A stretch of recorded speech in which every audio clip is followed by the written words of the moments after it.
ڕوودەکاتە ناوچە کوێستانیەکانی برادۆست ئەو هەرچەندە تەمەنی 50 ساڵی تێپەڕاندووە بەڵام ڕۆژانە خۆی ئامادە دەکات و دەچێتە ناوچە شاخاویەکان بۆ کۆکردنەوەی گژوگیا بەهاریەکان.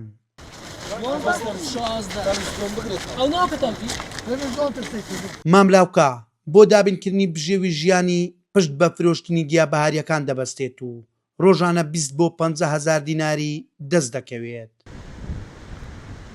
جاوە مەزور ئەو بوارە ئەگەر ڕسقەشی بۆ خۆ پەیدا نەکەن هەتا ڕسقەیە ئەلا کولی ئەگەنەش چ بکەینێ چه چارە نییە.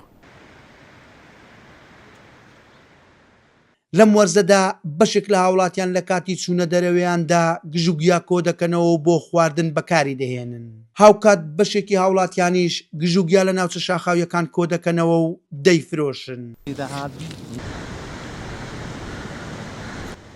جا بەهاریە خەڵک لە خۆ بەهارا تێت ئەچی بەس کوب بێی سبا دوو سبێمە چینە لۆرانێ و ئەچینە ئەو جیانە ئەگەر بێت و تۆبی ناتوانین بچین نەکەمە خەڵکی دیکە بە عام ژیانی لەسەر ئەو جا بەهارێ و ئەو شتەکی بە ئیسفادەی لۆ خەڵکی لە گوندی ناودارۆکان لە برادۆست بازارێکی وەرزی هەیە و خەڵک ڕۆژانە دەچێتە ناوچە شاخاویەکان گیا بەهاریەکان کۆ دەکەنەوە و لەم بازارە وەرزیەدا دەیفرۆشن.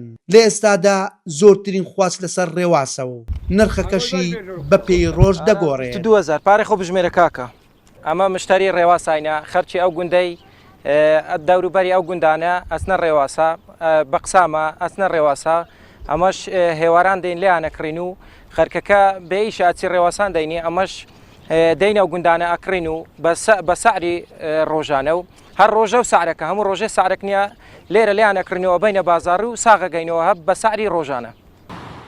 کەنگر تۆڵەکە دۆمەڵان سلێری قاچک و ڕێواز ئەو گژوگیانن کە ساڵانە لە وەرزی بەهاردا لە ناوچە جیاوازەکانی هەرێمی کوردستان بە شێوەی خۆرسق دەڕوێن و خواستێکی زۆری لەسەرە. عەبدۆڕوستایی، ڤار میدیا، قەزای سیدەکان.